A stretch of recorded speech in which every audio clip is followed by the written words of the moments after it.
शब्दों का समर्पण लेकर माँ सरस्वती को नमन करती हूँ, साथ ही आप सभी का अभिनंदन करती हूँ। राम राम था, राधे राधे, जय श्री कृष्णा, जय माता दी। आप सभी को मेरा नमस्कार। सभी को नमस्कार बेटा। सोनिया,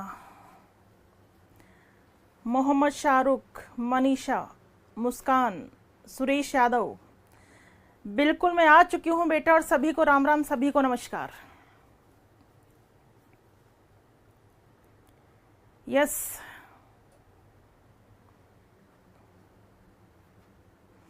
गुड इवनिंग बेटा, गुड इवनिंग। ममता, गुड्डी, हंसा, राधे राधे बेटा। मीनू, तो बिल्कुल 2-3 दिन का वापस गैप हो गया, क्योंकि उस दिन मैंने 3 बजे क्लास लेने के लिए कहा, तो आप में से कईयों के कमेंट मैसेजेस आए कि मैडम 3 बजे क्लास मत लेना। चलो कोई बात नहीं, तो 3 बजे क्लास नहीं ली थी मैंने, और डायरेक्ट आज हमारी क्लास है। हम पढ़ रहे थे सक्रिय अनुबंधन सिद्धांत, उसी को हम आगे पढ़ें उससे पहले कर लेते हैं माँ सरस्वती का ध्यान। रेडी है सभी? तैयार है? ठीक है, आंखें बंद। ओम भूर्भुवः स्वः तत्सवितुर्वरेण्यं भर्गो देवस्य धीमहि धियो यो नः प्रचोदयात्। या देवी सर्वभूतेषु विद्यारूपेण संस्थिता नमस्तस्यै नमस्तस्यै नमस्तस्यै नमो नमः।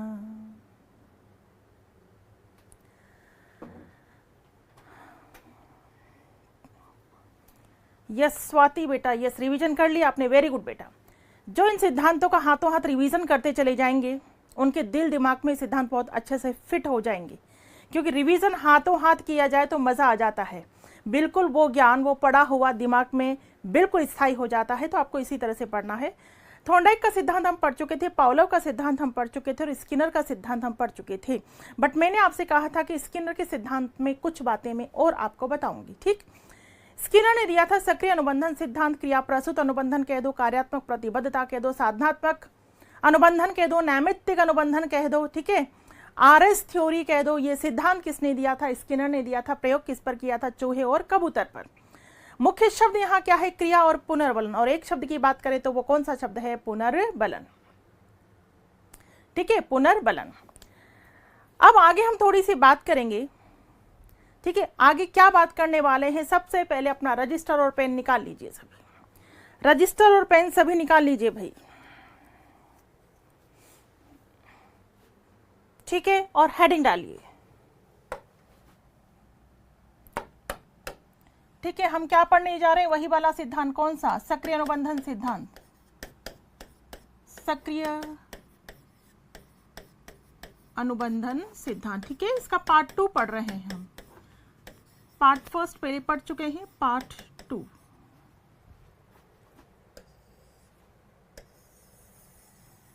ठीक है, इसमें लिखिए स्किनर ने अनुक्रिया को, किसको? स्किनर ने अनुक्रिया को 2 भागों में बांटा है। 2 भागों में बांटा है। ठीक है, हम जस्ट स्किनर की ही बात कर रहे हैं। और स्किनर ने अनुक्रिया को कितने भागों में बांटा है बेटा? 2 भागों में बांटा है। कितने भागों में? 2 भागों में। प्रतिवादी अनुक्रिया और सक्रिय अनुक्रिया या क्रिया प्रसूत अनुक्रिया। ठीक है, प्रतिवादी अनुक्रिया और क्रिया प्रसूत अनुक्रिया 2 भागों में बांटा है स्किनर ने। पहले लिखेंगे हम। नंबर 1 क्या बताया है?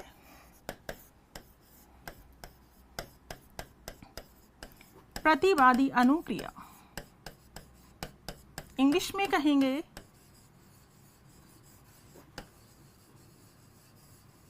Respondent response.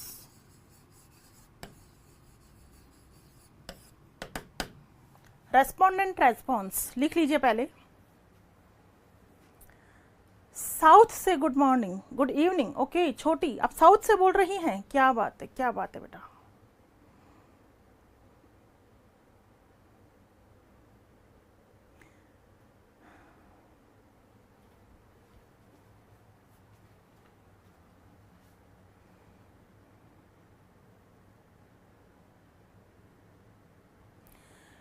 विवेक बेटा रीड 2021 वाले पात्र नहीं होंगे 2022 में बेटा, बिल्कुल लेवल सेकंड वाले तो होंगे ही नहीं। अब रही बात लेवल फर्स्ट की, तो लेवल फर्स्ट का क्या देखिए डिसीजन निकलता है। जब लेवल फर्स्ट वालों को पात्र नहीं किया तो लेवल सेकंड वालों को पात्र नहीं किया तो लेवल फर्स्ट वालों को कैसे पात्र कर दिया जाएगा, देखते हैं, है ना। बाकी लेवल सेकंड का तो सीन ही अलग है। हाँ, लेवल फर्स्ट और लेवल सेकंड वालों को पात्रता घोषित किया जा सकता था। 2021 में जो एग्जाम दिया है, लेवल फर्स्ट और लेवल सेकंड वालों को पात्रता घोषित किया जा सकता था और कर देना चाहिए, बट होता क्या है वो भी अब कुछ ही दिनों में आपके सामने खबर आने वाली है बेटा। और दूसरी बात, जो आपका सेकंड जो एग्जाम होगा अध्यापक भर्ती वाला, मैं रीट की बात कर रही हूँ, पहला पात्रता वाला, दूसरा अध्यापक भर्ती वाला, तो उसका सिलेबस भी लगभग 1-2 दिन में आने वाला है। ठीक है, उसका सिलेबस भी आने वाला है बेटा। ठीक है, चलिए, प्रतिवादी अनुक्रिया किसे कहते हैं, सिंपल पहले तो समझ लो। प्रतिवादी अनुक्रिया का मतलब है उद्दीपक की अनुपस्थिति में या उद्दीपक की उपस्थिति में। 2 शब्द होंगे आपके सामने, पहले समझ लीजिए। एक शब्द होगा प्रतिवादी अनुक्रिया और दूसरा होगा क्रिया प्रसूत अनुक्रिया। दोनों में लिखवाऊंगी मैं, लाइन छोड़ के रखना। ठीक है, एक है प्रतिवादी अनुक्रिया और दूसरा है क्रिया प्रसूत अनुक्रिया। ठीक, ऑपरेंट रेस्पॉन्स।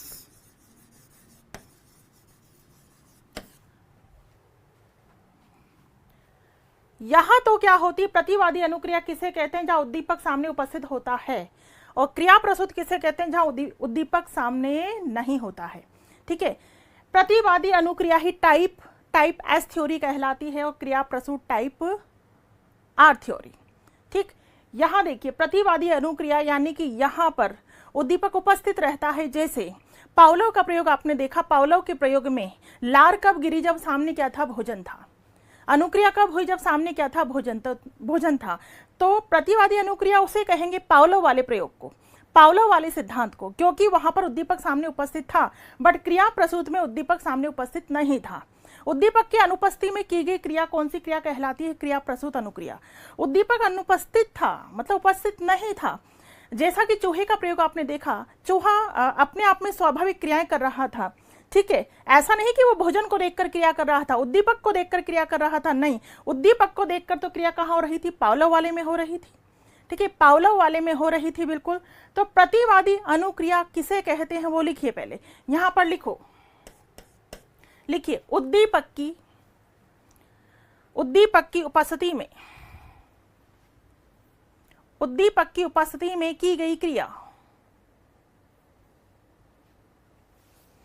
उद्दीपक की उपस्थिति में की गई क्रिया। जैसे पावलोव के प्रयोग में कुत्ते द्वारा भोजन को देखकर लार टपकाना,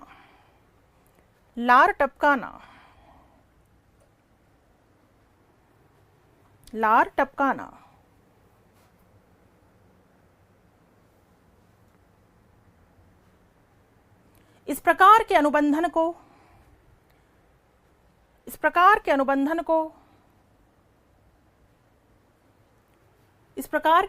को टाइप एस, ठीक है, इसका लिखवा रही हूं मैं, इस प्रकार के अनुबंधन को टाइप एस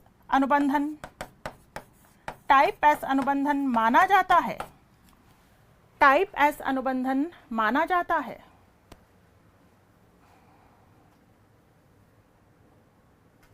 ठीक है, क्लियर है। अब आप लिखेंगे किसमें, क्रिया प्रसूत में। क्रिया प्रसूत के अंतर्गत लिखिए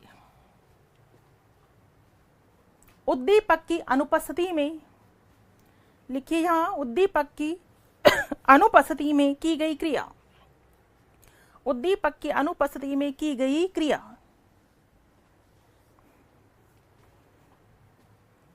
क्रिया, जैसे स्कीनर बॉक्स में चूहे का लीवर दबाना। स्किनर बॉक्स में चूहे का लीवर दबाना।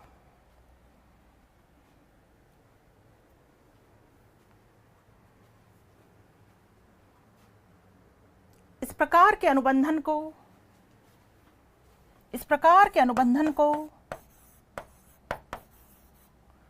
टाइप आर अनुबंधन,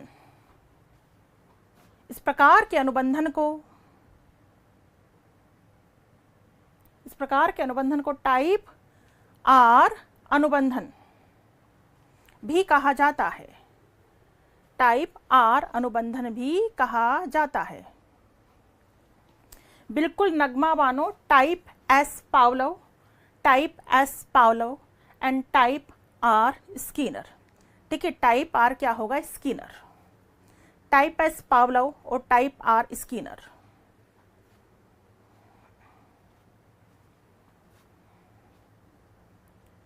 ये बात क्लियर है? सिंपली ध्यान रखना, स्किनर ने कितनी अनुक्रियाएं बताई है? 2 प्रकार की अनुक्रियाएं बताई हैं। प्रतिवादी अनुक्रिया, प्रतिवादी अनुक्रिया किसे कहते हैं? उद्दीपक सामने उपस्थित होता है, उद्दीपक की उपस्थिति में की गई क्रिया, उद्दीपक की उपस्थिति में की गई क्रिया तो क्या कहलाती है? प्रतिवादी अनुक्रिया। और क्रिया प्रस्तुत अनुक्रिया किसे कहते हैं? उद्दीपक की अनुपस्थिति में की गई क्रिया कौन सी क्रिया कहलाती है? क्रिया प्रस्तुत अनुक्रिया। ठीक है बेटा, 2 मिनट आप लिखिए, जस्ट में आई 2।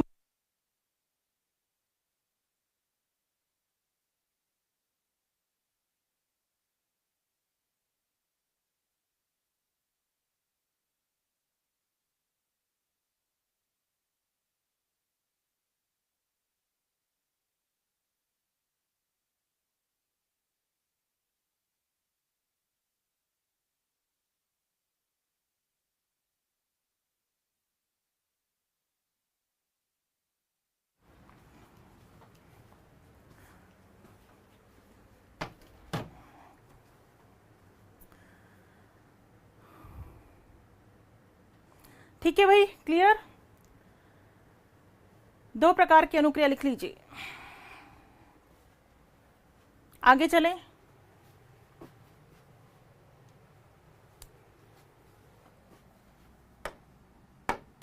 हेडिंग डालिए,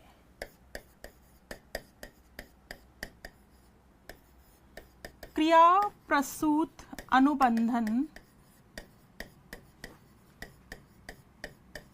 सिद्धांत के तत्व। ठीक है, क्रिया प्रस्तुत अनुबंधन सिद्धांत के तत्व। ठीक है, कुछ तत्व बोल दो या कुछ मुख्य नामों के बारे में हम पढ़ेंगे यहां पर। ठीक, पहला लिखिए आकृतिकरण, या हम इसे कहेंगे रूप निर्धारण, या हम इसे कहेंगे क्रमिक सन्निकट। ठीक है, इंग्लिश में इसे बोलेंगे शैपिंग।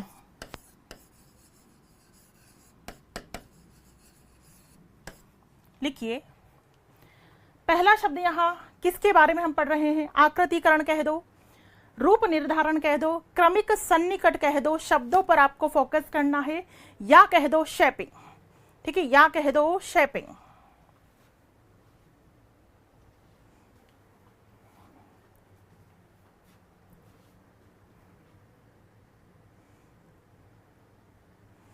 आनुवांशिक और वंशानुगत में कोई फर्क नहीं है ममता, एक ही बात है।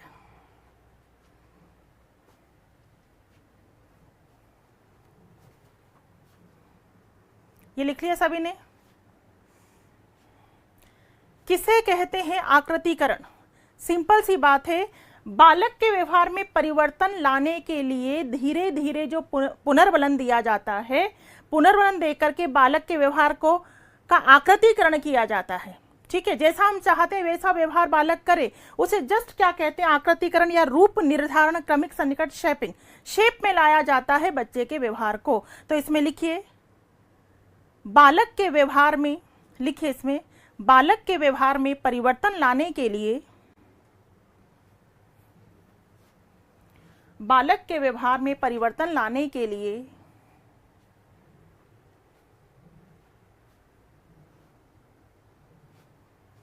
धीरे धीरे पुनर्बलन का प्रयोग करना, धीरे धीरे पुनर्बलन का प्रयोग करना,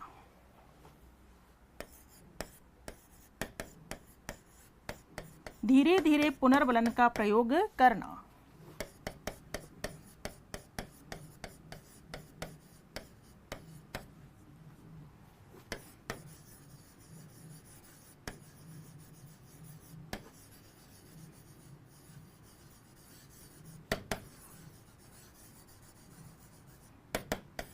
ठीक, नेक्स्ट लिखेंगे आप अनुक्रिया सामान्यीकरण, रेस्पॉन्स जनरलाइजेशन, अनुक्रिया सामान्यीकरण,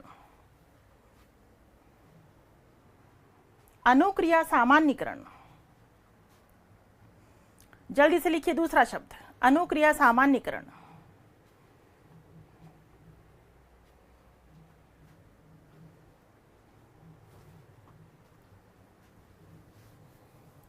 इसमें एक लाइन लिखो, एक विशेष क्रिया का, एक विशेष क्रिया का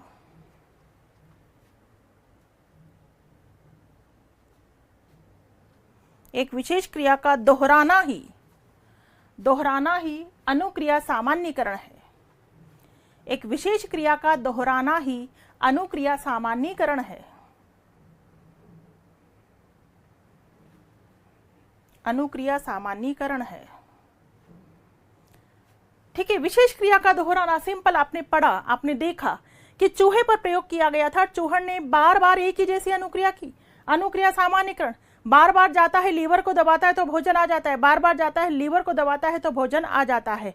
तो एक ही प्रकार की क्रिया का दोहराया जाना, ठीक है, दोहराया जाना जस्ट क्या कहलाता है? अनुक्रिया सामान्यीकरण। तीसरा शब्द लिखिए,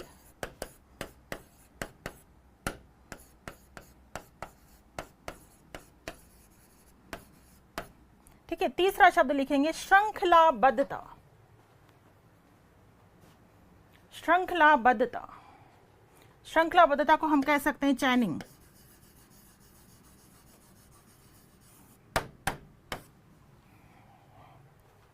श्रृंखलाबद्धता,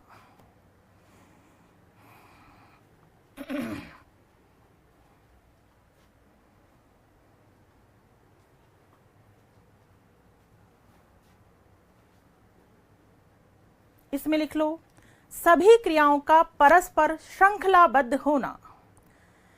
सभी क्रियाओं का परस्पर श्रृंखलाबद्ध होना। सभी क्रियाओं का परस्पर श्रृंखलाबद्ध होना। ठीक है, लिख लीजिए एक बार। एक शब्द लिखिए,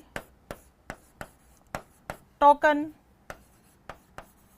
इकोनॉमी। Token economy.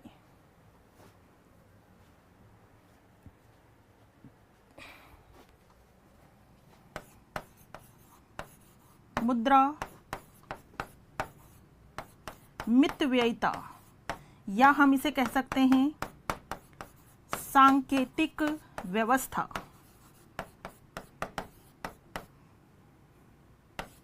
ठीक है, इंग्लिश वर्ड इसलिए लिखा है क्योंकि जनरली शब्द यही आता है, टोकन इकोनॉमी।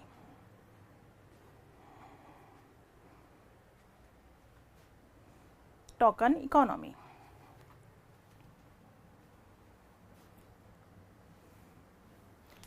इसमें लिखिए, यह शब्द स्किनर के द्वारा दिया गया। यह शब्द स्किनर के द्वारा दिया गया।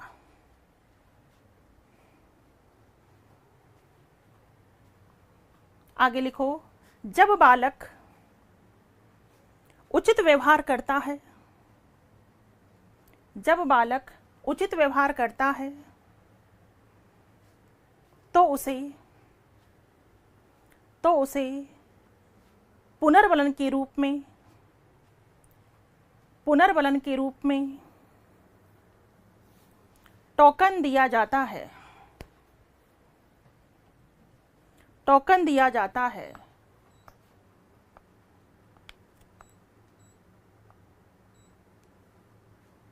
अर्थात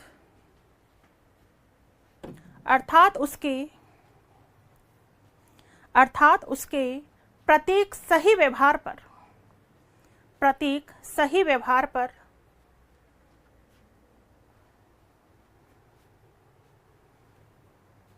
उसे टोकन दिए जाते हैं, उसे टोकन दिए जाते हैं।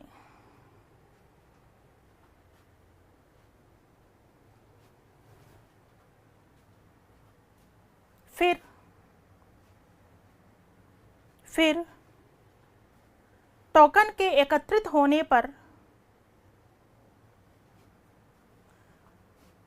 टोकन के एकत्रित होने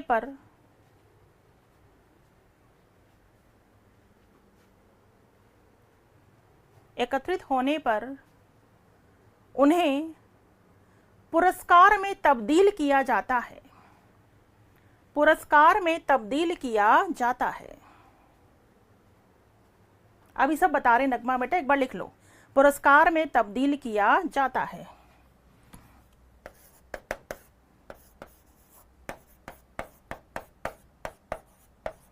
एक शब्द लिखो, पुनर्बलन।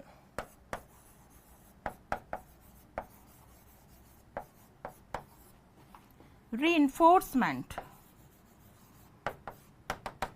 पुनर्बलन।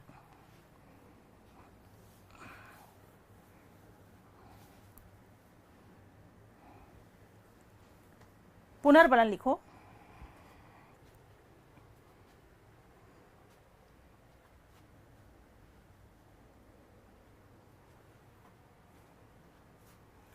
किसे कहते हैं पुनर्बलन? एक लाइन में लिखिए, ऐसी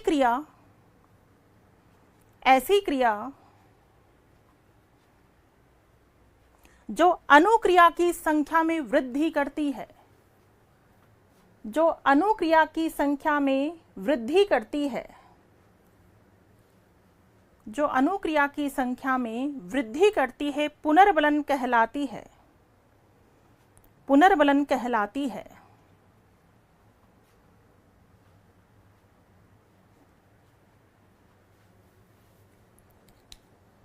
आगे लिखो, पुनर्बलन की अवधारणा,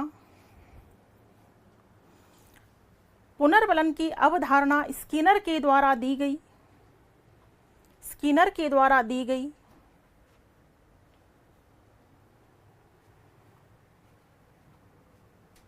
तथा पुनर्बलन का सिद्धांत, पुनर्बलन का सिद्धांत क्लार्क हल के द्वारा दिया गया, पुनर्बलन का सिद्धांत क्लार्क हल के द्वारा दिया गया।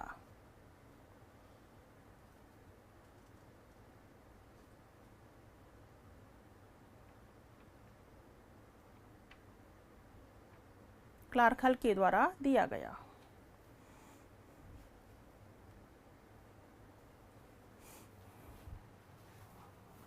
क्लियर है? अब देखिए इधर कुछ शब्द हैं, सिंपली ध्यान रखने हैं। आकृतिकरण, रूप निर्धारण कह दो, क्रमिक सन्निकट कह दो, जिसे बोलते हैं शेपिंग। व्यवहार को शेप में लाना, बिगड़ा हुआ व्यवहार है तो उसे एक शेप में लाना, किसके द्वारा? पुनर्बलन के द्वारा।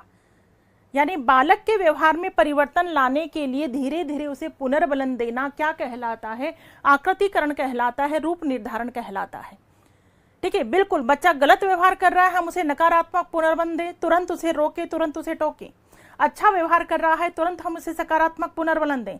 तो इस प्रकार से हम बालक के व्यवहार में शेप ला सकते हैं, रूप निर्धारण कर सकते हैं, उसे आकृति दे सकते हैं। तो ये जस्ट क्या कहलाता है? आकृतिकरण कहलाता है, रूप निर्धारण। शब्दों पर फोकस करें, अपने आप समझ में आएगा। अनुक्रिया सामान्यकरण, यानी एक ही प्रकार की क्रिया का दोहराया जाना, अनुक्रिया सामान्यकरण। उद्दीपक सामान्यकरण शब्द तो मैंने कहाँ लिखवाया था आपको? पावलोव में। ठीक है, उद्दीपक सामान्यकरण शब्द कहाँ लिखवाया था? पावलोव वाले प्रयोग में लिखवाया था, पावलोव वाले सिद्धांत में लिखवाया था। यहाँ शब्द क्या है? अनुक्रिया सामान्यकरण।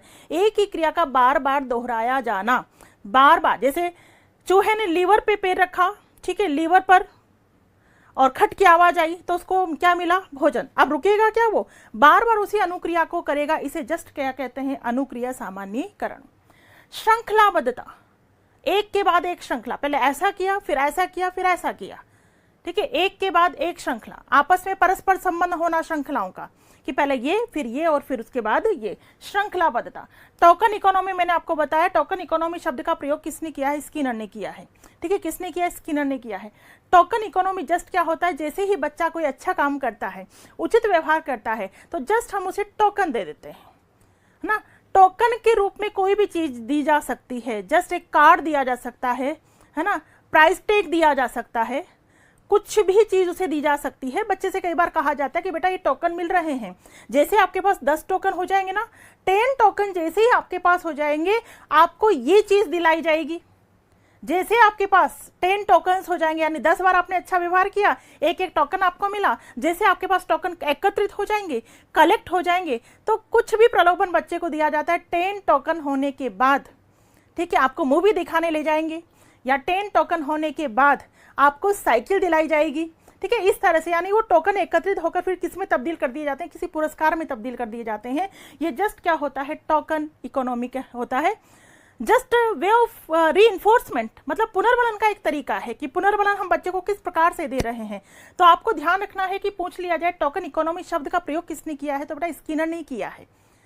किस पर आधारित है? स्किनर के प्रयोग पर आधारित है, क्रिया प्रसूत अनुबंधन सिद्धांत पर आधारित है, जिसमें पुनर्बलन की बात की जाती है। और यहाँ भी टोकन बच्चे को एज अ पुनर्बलन ही दिया जाता है। बच्चे ने अच्छा काम किया, उसे पुनर्बलन दिया। प्रत्येक सही व्यवहार पर बच्चे को क्या दिया जाएगा? टोकन दिया जाएगा। टोकन एकत्रित होने पर, इकट्ठा होने पर वो पुरस्कार में तब्दील कर दिए जाते हैं। क्लियर? ठीक। पुनर्बलन, इस पुनर्बलन को और डिटेल में हम पढ़ने वाले हैं अभी। पुनर्बलन वाली बात है, किसे कहते हैं पुनर्बलन? ठीक है, ऐसी क्रिया जो अनुक्रियाओं की संख्या में क्या करती? वृद्धि करती है। जैसे मान लीजिए बच्चे ने अच्छा काम किया, या चूहे का ही प्रयोग हम देखिए, लीवर पर पैर पड़ता है, खट की आवाज होती है, उसके सामने भोजन आ जाता है। क्या आ जाता है? भोजन। तो भोजन ने किसका काम किया? पुनर्बलन का काम किया। पुनर्बलन मिलने से क्रिया करने की गति में क्या आ जाएगी? तीव्रता आ जाएगी। पुनर्बलन मिलने से क्रिया करने की गति में और क्या होती है? वृद्धि होती है, तीव्रता होती है। पुनर्बलन की अवधारणा किसने दी थी? स्किनर ने। लेकिन आपके सामने आ जाए पुनर्बलन का सिद्धांत किसने दिया? तो सिद्धांत क्लार्क हल ने दिया है। मान लीजिए क्वेश्चन आपके सामने हो, पुनर्बलन का सिद्धांत दिया गया, क्लार्क हल, स्किनर, तो किसे चुनोगे? क्लार्क हल को चुनोगे। बाय दी वे, क्लार्क हल ऑप्शन में ही नहीं है, क्योंकि ऐसा हो चुका है पहले एग्जाम में क्वेश्चन आया और ऐसा हो चुका है पहले कि बाय दी वे क्लार्क हल ऑप्शन में ही नहीं है, तो फिर तो मजबूरन हमें चुनना पड़ेगा किसको? स्किनर को। बाकी एग्जैक्टली पुनर्बलन का सिद्धांत किसने दिया था? क्लार्क हल ने दिया था। ठीक है, तो पहले इतनी बात समझ में आ गई। पुनर्बलन की अवधारणा किसने दी है? किसने दी है अवधारणा? स्किनर ने। पुनर्बलन का सिद्धांत किसने दिया है? क्लार्क हल ने। पुनर्बलन की बात हम करें तो पुनर्बलन कितने प्रकार का होता है? हेडिंग डालिए, हेडिंग डाल लीजिए। देखो, पुनर्बलन,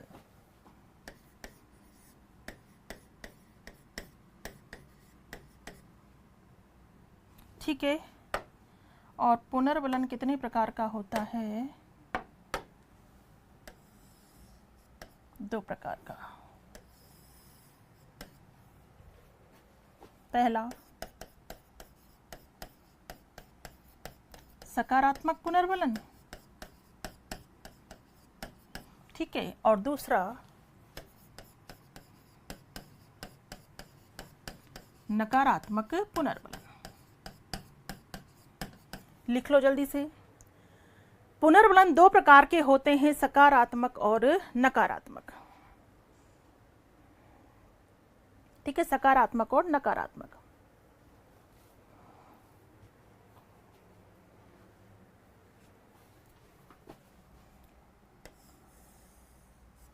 सकारात्मक पुनर्बलन की बात करें तो 2 प्रकार के होते हैं,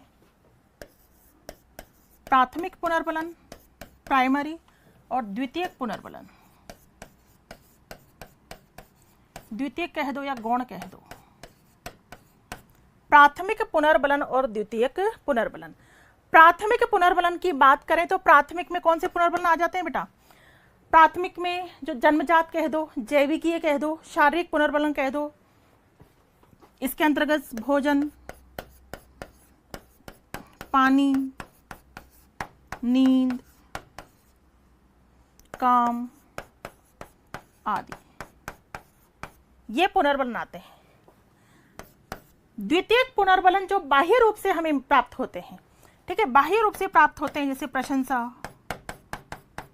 पुरस्कार, ठीक है, प्रशंसा, पुरस्कार आदि। सिंपल ध्यान दें, ठीक है। और जैसे ये पुरस्कार मिलते हैं तो क्रिया करने की गति में तो तीव्रता आई जाती है, अनुक्रियाओं की संख्या में वृद्धि हो जाती है। पुनर्वलन दो प्रकार के होते हैं, सकारात्मक और नकारात्मक। सकारात्मक पुनर्वलन को दो भागों में बांटा गया है, प्राथमिक पुनर्वलन और द्वितीयक पुनर्वलन। प्राथमिक के अंतर्गत हम क्या क्या रख देंगे, भोजन, पानी, नींद, काम, मलमूत्र विसर्जन, ये सब कुछ किसमें आता है, प्राथमिक में आता है। ठीक है, प्राथमिक पुनर्वलन में आता है जिससे जैविक आवश्यकताओं की पूर्ति होती है ना। जैसे भोजन से किसकी पूर्ति होती है, भूख की पूर्ति होती है, पानी से प्यास की पूर्ति होती है। तो प्राथमिक के अंतर्गत हम जैविक ये कह सकते हैं, शारीरिक कह सकते हैं, जन्मजात कह सकते हैं, और ये सब क्या होते हैं, भोजन, पानी, नींद, काम आदि। द्वितीयक पुनर्वलन जो बाह्य रूप से दिए जाते हैं, जो बाह्य व्यक्ति के द्वारा दिए जाते हैं, ठीक है, बाह्य व्यक्ति के द्वारा दिए जाते हैं, वो क्या होते हैं, प्रशंसा, पुरस्कार आदि। ठीक है, प्रशंसा, पुरस्कार आदि ये पुनर्वलन द्वितीयक पुनर्वलन कहलाते हैं। इतनी बात क्लियर है। ठीक, नकारात्मक पुनर्वलन हम किसे कहते हैं, ठीक है, नकारात्मक पुनर्वलन किसे कहते हैं, लिखिए आप, नकारात्मक पुनर्वलन किसे कहते हैं।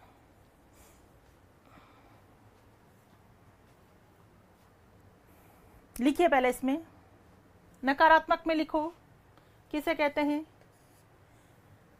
विपरीत उद्दीपक को, विपरीत उद्दीपक को टालने के लिए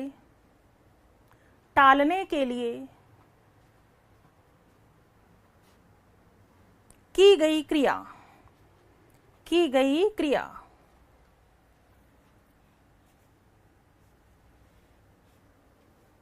की गई क्रिया, अर्थात नकारात्मक परिणाम से, नकारात्मक परिणाम से बचने के लिए, नकारात्मक परिणाम से बचने के लिए की गई क्रिया, की गई क्रिया।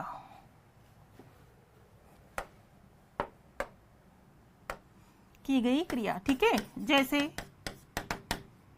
जैसे पहला उदाहरण लिखो, पहला उदाहरण, पहला उदाहरण लिखिए, तेज धूप या तीव्र रोशनी से, तेज धूप या तीव्र रोशनी से बचने के लिए चश्मे का प्रयोग करना, चश्मे का प्रयोग करना,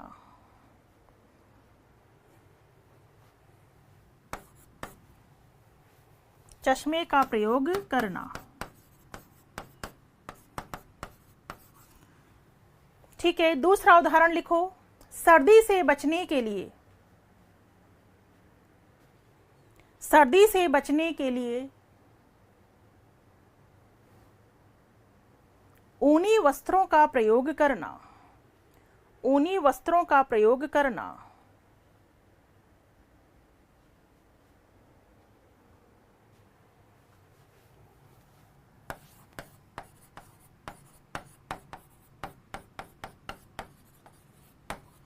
नंबर 3 लिखो, चूहे का विद्युत आघात से बचने के लिए, चूहे का विद्युत आघात से बचने के लिए लीवर दबाना, लीवर दबाना, लीवर दबाना।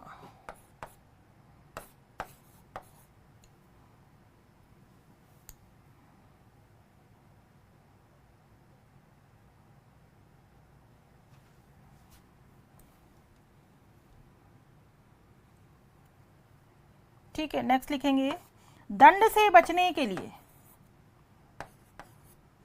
दंड से बचने के लिए उचित व्यवहार करना, दंड से बचने के लिए उचित व्यवहार करना।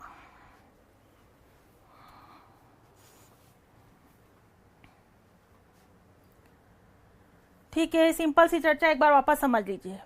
पूछ लिया जाए पुनर्बलन कितने प्रकार का होता है, तो बेटा पुनर्बलन 2 प्रकार का होता है, सकारात्मक और नकारात्मक।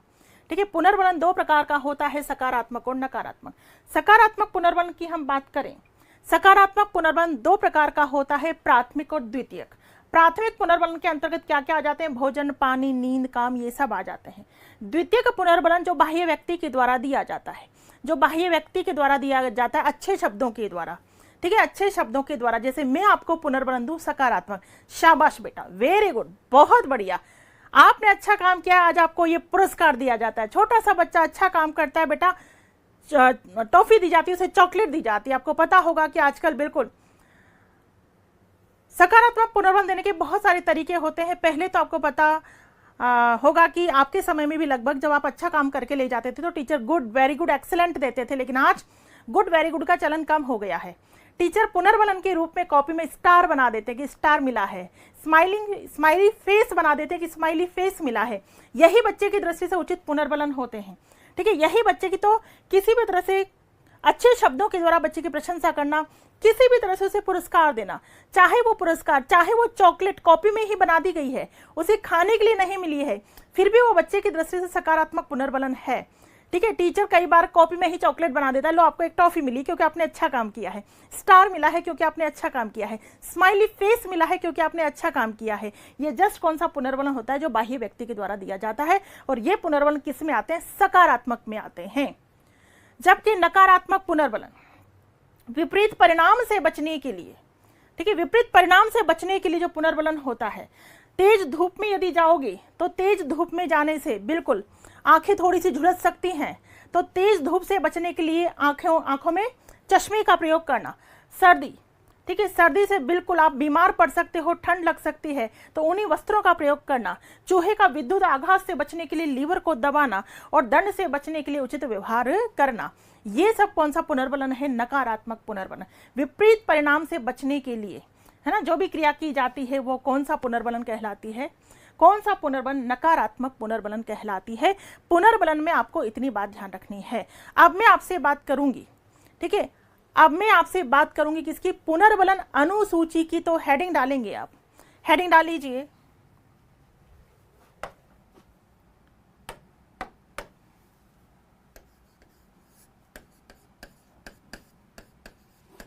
पुनर्बलन अनुसूची। ठीक है, पुनर्बलन अनुसूची का प्रयोग किसके द्वारा किया गया, स्किनर के द्वारा। हाँ, रेन से बचने के लिए अम्ब्रेला का प्रयोग करना, बिल्कुल सही बात है बेटा। अब तो ढेरों एग्जाम्पल हम दे सकते हैं। पुनर्बलन अनुसूची की चर्चा हम करने जा रहे हैं, और पुनर्बलन अनुसूची 2 प्रकार की होती है, सतत पुनर्बलन,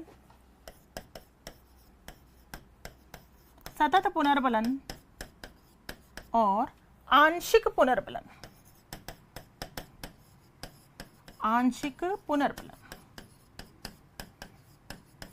कंटिन्यूअस रीइंफोर्समेंट एंड पार्शियल, ठीक है, पार्शियल रीइंफोर्समेंट, सतत पुनर्बलन और आंशिक पुनर्बलन लिख लीजिए।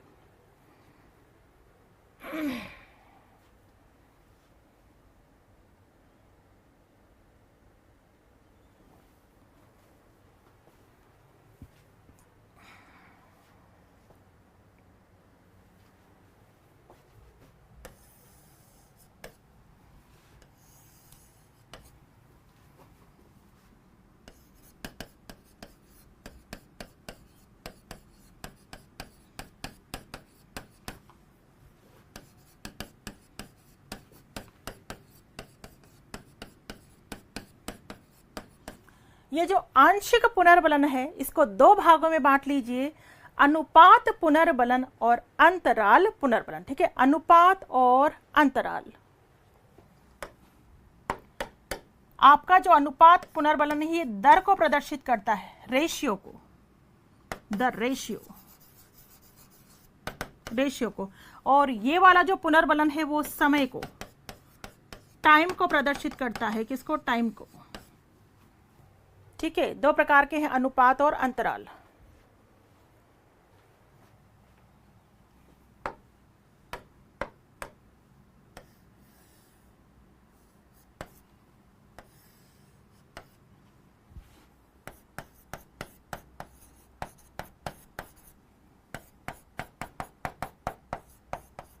फिक्स्ड, परिवर्त्य,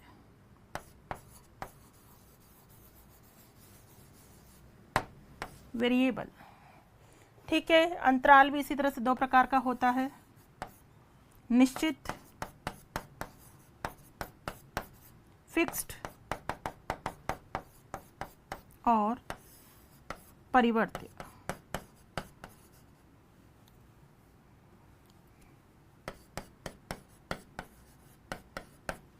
वेरिएबल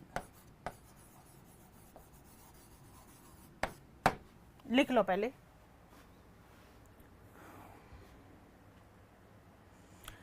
यस बेटा गौरव, आंशिक reinforcement is better than continuous reinforcement, right?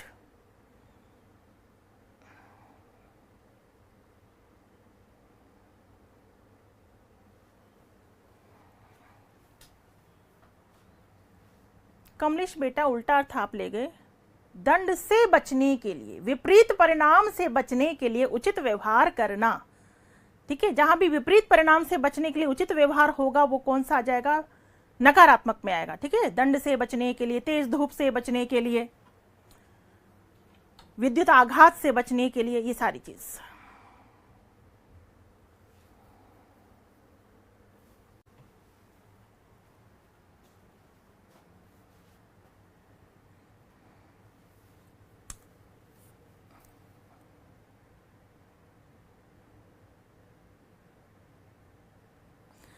चलिए, पुनर्बलन अनुसूची की बात है। पुनर्बलन अनुसूची दो प्रकार की होती है, सतत पुनर्बलन, कंटिन्यूअस रीइंफोर्समेंट, एंड आंशिक पुनर्बलन, पार्शियल रीइंफोर्समेंट।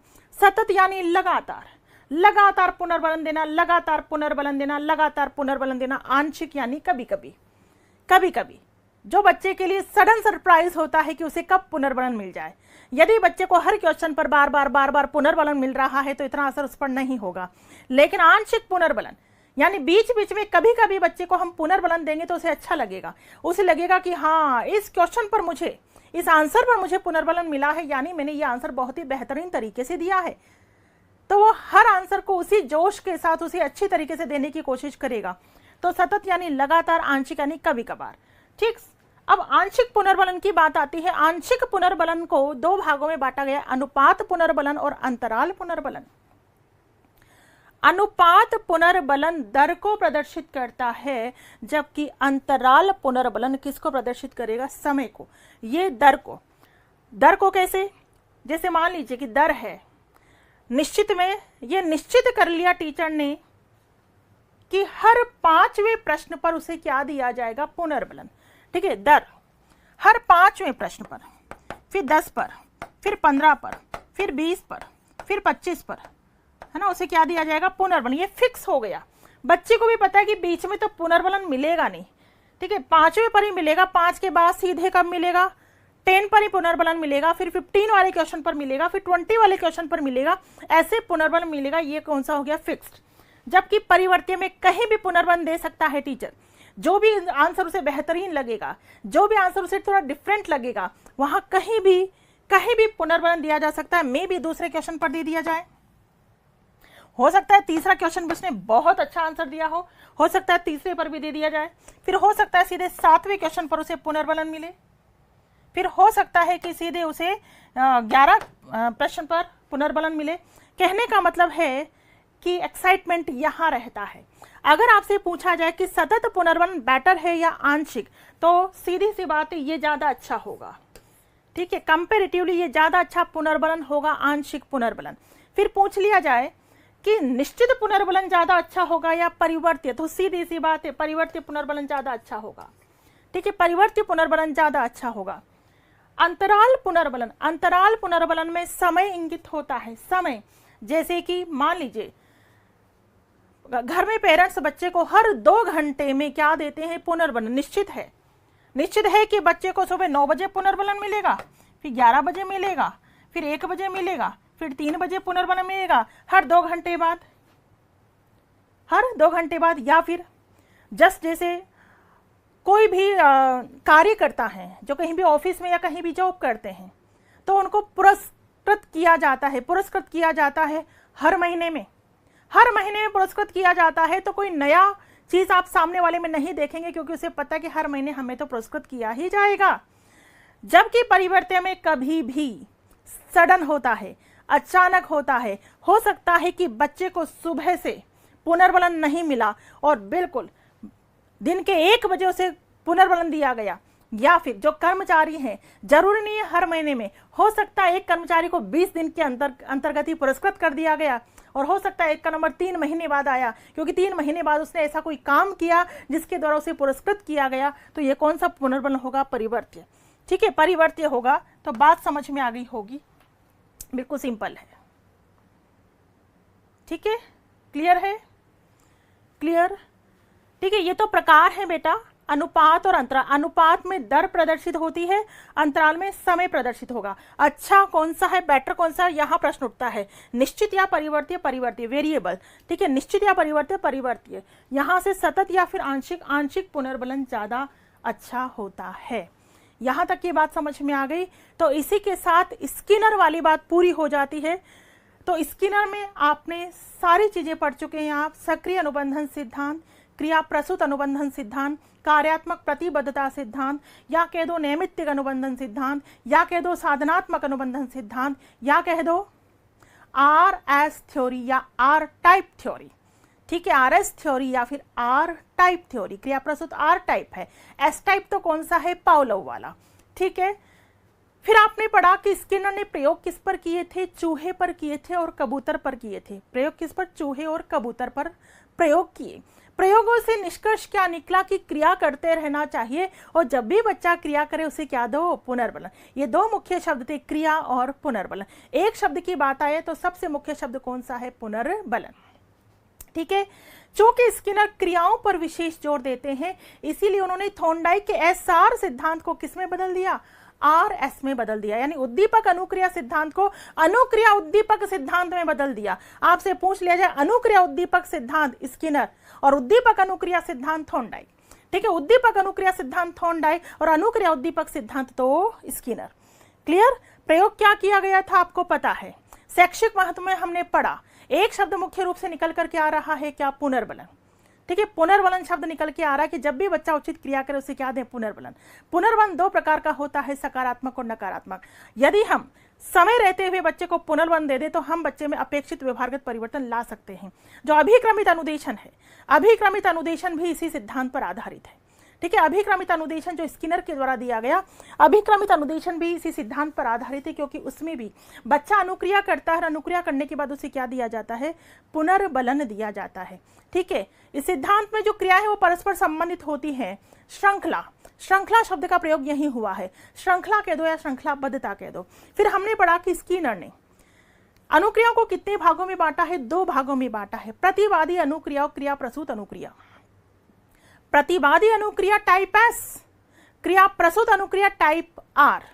जो प्रतिवादी अनुक्रिया होती है उसमें उद्दीपक की उपस्थिति में क्रिया होती है, जबकि क्रिया प्रसूत में उद्दीपक की अनुपस्थिति में क्रिया होती है।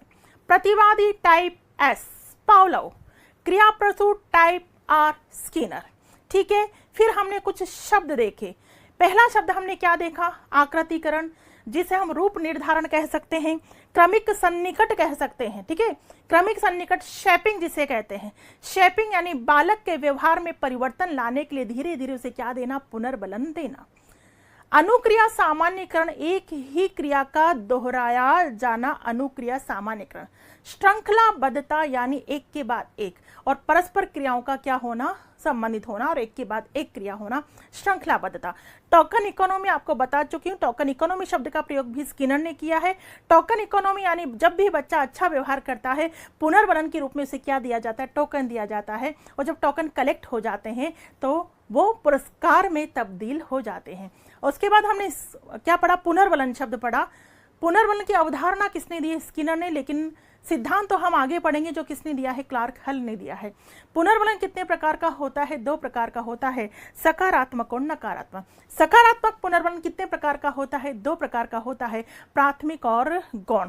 और नकारात्मक पुनर्बलन किसे कहते हैं, विपरीत परिणाम से बचने के लिए की गई क्रिया क्या कहलाती है, नकारात्मक पुनर्बलन। उसके बाद आपने पुनर्बलन अनुसूची को पढ़ा जो कितने प्रकार की होती है, 2 प्रकार की होती है, सतत और आंशिक। आंशिक की हम बात, सतत और आंशिक में से बेस्ट कौन सी होगी, आंशिक होगी। तो आंशिक की बात करते हैं। आंशिक पुनर्बलन 2 प्रकार का होता है, अनुपात और अंतराल पुनर्बलन। अनुपात पुनर्बलन दर को प्रदर्शित करता है, रेशियो को प्रदर्शित करता है, जबकि आपका अंतराल पुनर्बलन समय को प्रदर्शित करेगा। ये कितने प्रकार के होते हैं, 2, निश्चित और परिवर्तीय। ये भी दिया जाता है 2 प्रकार से, निश्चित और परिवर्तीय। ठीक है, निश्चित फिक्स हो गया, परिवर्तीय यानी कभी भी, ठीक है, कभी भी यानी पहले घंटे में फिक्स नहीं है, कभी दे दिया, दूसरे में दे दिया, फिर हो सकता है पहले में, दूसरे में, फिर डायरेक्ट 10 में दिया हो, कभी भी दे देना। तो इस तरह से क्लियर। तो ये आपका सिद्धांत पूरी तरह से कंप्लीट हो चुका है, स्किनर का सिद्धांत। और याद रखना, मैं बिल्कुल उसी तरह से पढ़ा रही हूँ कि फर्स्ट ग्रेड वालों को क्लियर हो जाए, सेकंड ग्रेड वालों को क्लियर हो जाए और रीट वालों को भी क्लियर हो जाए। ये सबके आते हैं सिद्धांत, इस तरह से पढ़ाऊंगी और इसी तरह से आपको पढ़ना है। देखो बहुत कुछ होता है जानने, बताने, घुमा फिरा कर, लेकिन क्या फायदा बहुत कुछ पढ़ने से यदि सब कुछ मिक्स हो जाए, सब कुछ गोल गोल घूम जाए, तो कोई फायदा पढ़ने से?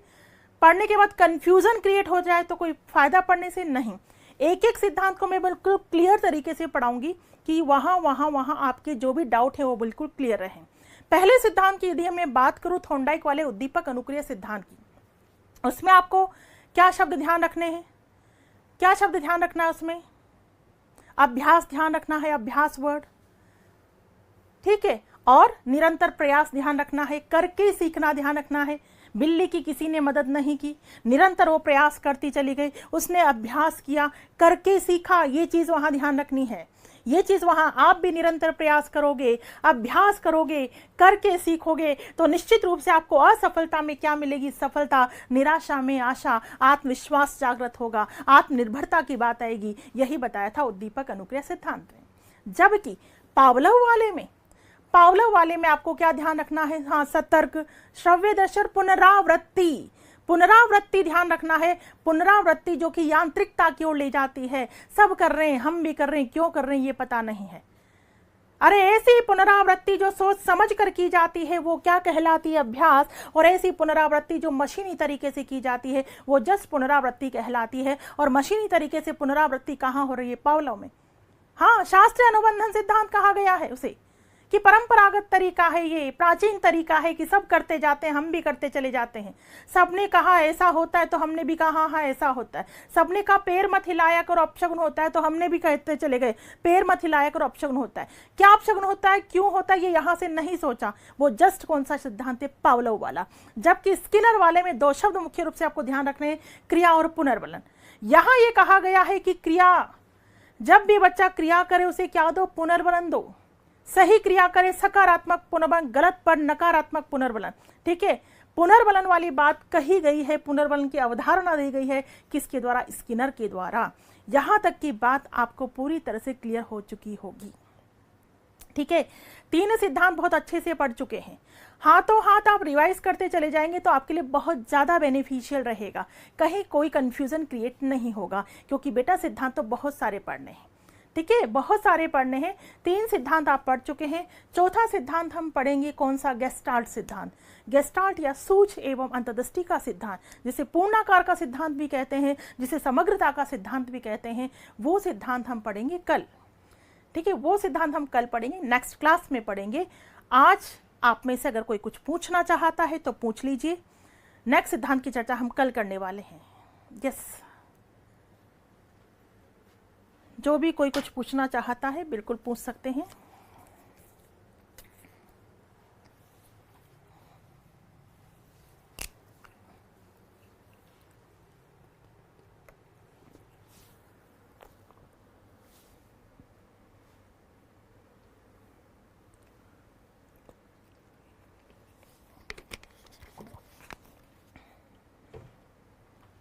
जो भी कोई कुछ पूछना चाहता है पूछ सकते हैं। जो नहीं पूछना चाहते वो जा सकते हैं। उनको सभी को good night. Yes Hina Khan good night. Mithilesh, Dishu good night बेटा। प्रीति, हिना, कविता, बाबूलाल। हाँ बेटा शिक्षण विधियाँ फ्री मिल रही, हिंदी वाली, हिंदी की शिक्षण विधियाँ फ्री मिलेगी 31 तारीख को। 31 तारीख को पूरे दिन कभी भी आप ले सकते हैं, आप अपने फ्रेंड्स को भी बता सकते हैं, ठीक है, जिसका भी आप बिल्कुल भला चाहते हैं उन सबको बता सकते हैं। 31 तारीख को हिंदी की शिक्षण विधियाँ एप्लीकेशन पर बिल्कुल फ्री मिलेंगी ना, बिल्कुल फ्री। और बिल्कुल फ्री का ये मतलब है कि जब आप उस पर क्लिक करोगे, पे ना हो तो बेटा 10 रुपीज़ उसमें लिखा होता है ना। 10 रुपीज़ देने से किसी को एतराज है तो मत लेना, क्योंकि एप्लीकेशन में ऐसी सुविधा नहीं है। आप ये समझ बैठते हो कि वहाँ भी चार्ज कर दिया। 1 साल तक आपके पास वो शिक्षण विधियाँ रहती हैं। एक्चुअली एप्लीकेशन में डायरेक्ट फ्री का ऑप्शन नहीं होता बेटा, इसलिए मिनिमम चार्जेस हमें रखने पड़ते हैं और मिनिमम चार्जेस 10 रुपीज़ है। अगर एप्लीकेशन के द्वारा हमने ये कह दिया जाता कि मिनिमम चार्जेस 2 रुपीज़ रख लो तो 2 रुपीज़ रख लिए जाते, बिल्कुल फ्री का होता तो बिल्कुल फ्री ही था। तो उसे देख कर के आप कंफ्यूज मत होना, मैडम ने फ्री बोला था, 10 रुपये यहाँ पर है, क्योंकि कुछ महानुभाव ऐसे भी होते हैं, है ना, जो इस तरह की बातें करते हैं। तो ये मैं पहले ही क्लियर कर रही हूँ आपको। तो वो शिक्षण विधियाँ पूरे 1 साल आपके पास रहेंगी, 1 साल तक उसका एक्सेस आपके पास रहेगा। तो जिसको भी आप और बताना चाहते हैं बता सकते हैं। 31 तारीख को 1 दिन के लिए, मतलब एक ही दिन वो ऑफर है, मतलब आप ले सकते हैं और उस दिन आपने ले ली तो पूरे साल भर तक आपके पास रहेगी। मुस्कान गुड नाइट बेटा। बसंत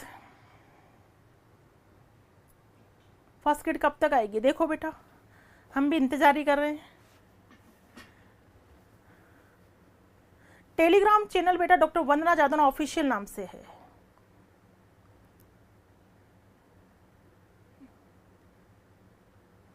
सतत यानी लगातार, भगवान सतत यानी लगातार, भगवान साहब बेटा सतत यानी लगातार दिया जाता है, लगातार।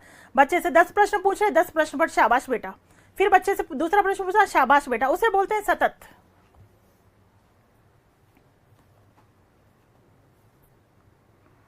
ग्रीन और वाइट, ओके।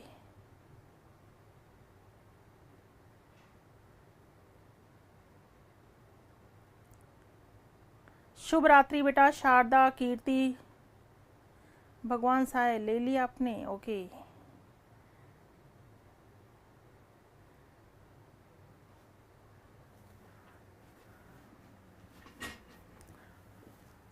ऑनलाइन किताब कैसे मंगवाएं? बताती हूँ बेटा, 1-2 दिन में बताती हूँ ऑनलाइन क्लास किताब कैसे मंगवाएं आप।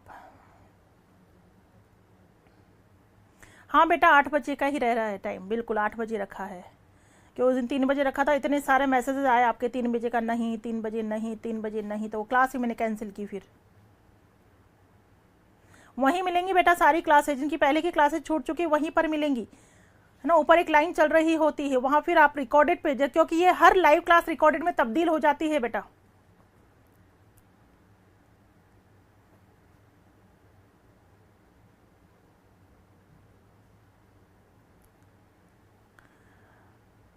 राममूर्ति बिल्कुल मिलेगी बेटा, नहीं मिलती तो आप कॉल करके पूछ लिया करो कैसे मिलेगी। बुक्स ऑनलाइन कैसे लेनी तो मैं बताऊंगी बेटा, 1-2 दिन में बताती हूँ।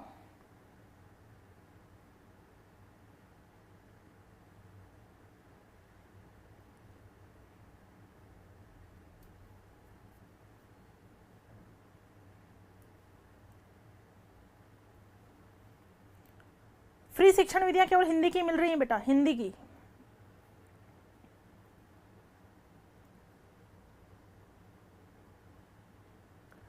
जो भी बहुत साल बाद पढ़ाई कर रहे हैं डरे नहीं, केवल पढ़ाई पे फोकस करें, एवरीथिंग इज पॉसिबल। बुक पढ़ने की आवश्यकता, और कोई बुक पढ़ने की आवश्यकता नहीं है बेटा, है ना। जो आप पढ़ रहे हैं सफिशेंट है। बुक्स केवल इसलिए कि और कुछ उसमें और भी एक्स्ट्रा थोड़ा और क्लियर हो जाता है, इसलिए। बाकी आप चाहें तो ना भी पढ़ें तो भी चलेगा।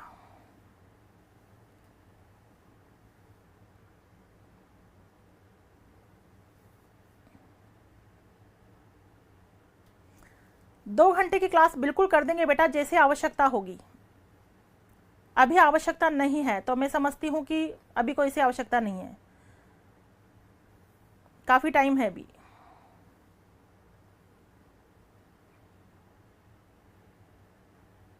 गीता आवश्यक नहीं है, आवश्यक नहीं है, आप नोट्स पे फोकस करो।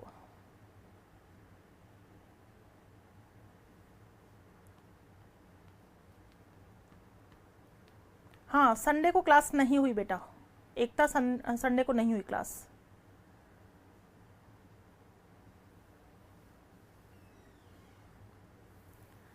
हाँ, संडे को क्लास नहीं होती है। रिंकू राम बिल्कुल बढ़ा देंगे बेटा, बढ़ा देंगे, डोंट यू वरी, आप परेशान मत हो बिल्कुल भी।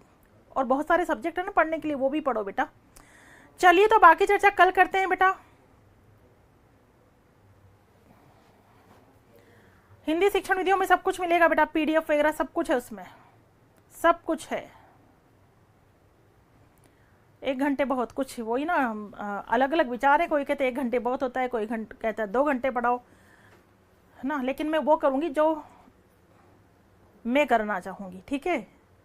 शुभ रात्रि बेटा अनुराधा, गुड नाइट सभी को। चलिए मिलते हैं कल नेक्स्ट सिद्धांत के साथ। Thank you so much and good night.